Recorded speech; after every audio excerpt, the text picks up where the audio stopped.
Dr. Foley again. We're going to talk about the thyroid, mainly hypothyroid. We see a lot of these problems here, and we're very successful on getting the thyroid healthy again. And in many cases, you don't have to take the medication.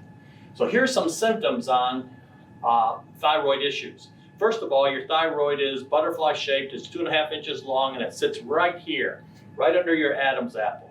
Its purpose is metabolism. So what happens is if the thyroid goes hypo, which means it's slowing down, we start getting weight gain and a feeling of depression. Now there's actually 56 different physical things that can be going on in the body that cause depression. And you can see those on our website, by the way. Tiredness, cold hands and cold feet. The outer 1/3 of your eyebrows start to drop off. Dry skin. Mental sluggishness. Some people might call that brain fog. Thinning of the hair. Morning headaches. And frequent bowel movements are all some of the symptoms from hypothyroid. Now, matter of fact, you can have hypothyroid and not even know it. And we'll talk about that in just a minute. All right, so this is how the thyroid actually works. You got the pituitary gland is a small little gland about as big as a dime right in the middle of the brain. It's called your master gland, and it runs the thyroid. It actually makes a hormone called TSH, thyroid stimulating hormone. Now, the reason that you could have hypothyroid and not know it, and matter of fact, your doctor that did the test told you you don't have it, but you still have it, is because of these laboratory numbers. The number for the TSH functionally should be 1.8 to 3. What most doctors go by is 0.3 to 5.5. Those numbers are so wide that almost everybody looks normal. So your TSH functionally should be between 1.8 and 3.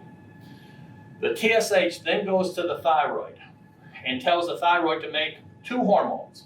T4, and it makes about 93% of T4, and T3, only makes about 7% of T3. Well, your T4 is sent to the liver, and these 4 and 3 are iodine molecules, and the liver has an enzyme that takes one of those iodine molecules off, and it changes it to T3, which is the active form. And that's the one that goes out for your metabolism and your immune system. So that's the way that it is supposed to work. But I want to show you what happens in most cases, the way that hypothyroid is handled.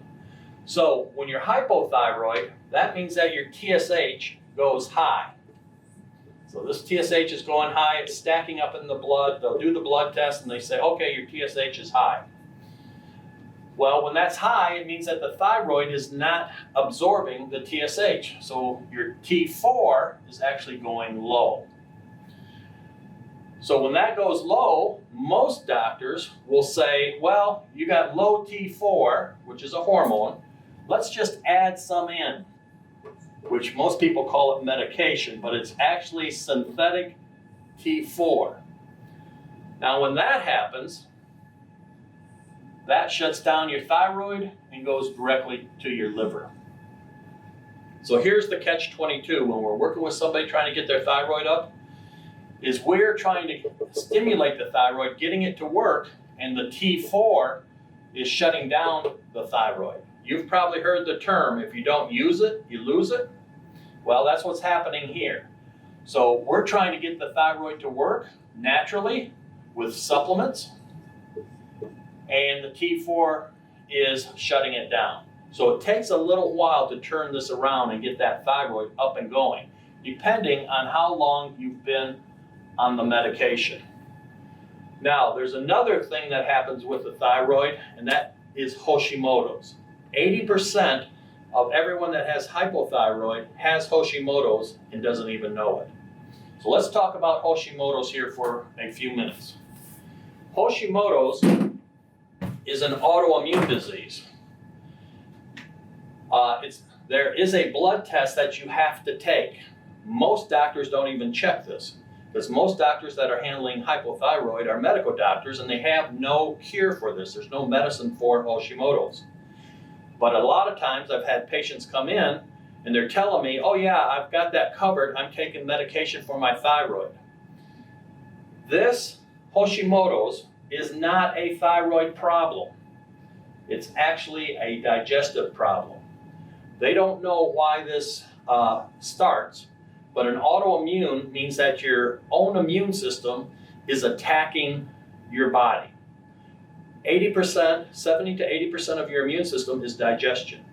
So in order to handle this, we have to clean up your digestive system. So it's an autoimmune. You need to run, if you want to know if you have this or not, you need to run 2 blood tests, not 1, 2. Most patients that come in, and if their doctor did run it, which I'm usually surprised at, they're only running the TPO antibody. I don't know how many times we run the TPO antibody, that comes back normal, and we run the second one, it's called the TG antibody, and that comes back positive.